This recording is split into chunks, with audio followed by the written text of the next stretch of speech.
ঢাকার মিরপুরে একটি নিষ্পাপ মেয়ের নির্মম মৃত্যুর মাধ্যমে মানুষের মানবিক মূল্যবোধের চূড়ান্ত অবক্ষয়ের চূড়ান্ত প্রমাণ মিলেছে।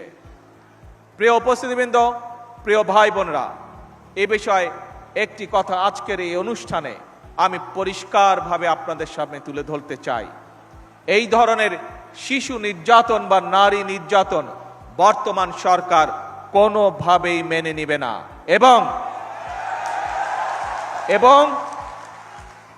বর্তমান সরকার রামিসার এই হত্যাকারীর সর্বোচ্চ শাস্তি ইনশাআল্লাহ আগামী 1 মাসের মধ্যে নিশ্চিত করবে এবং সেই সর্বোচ্চ শাস্তি হচ্ছে মৃত্যুদণ্ড,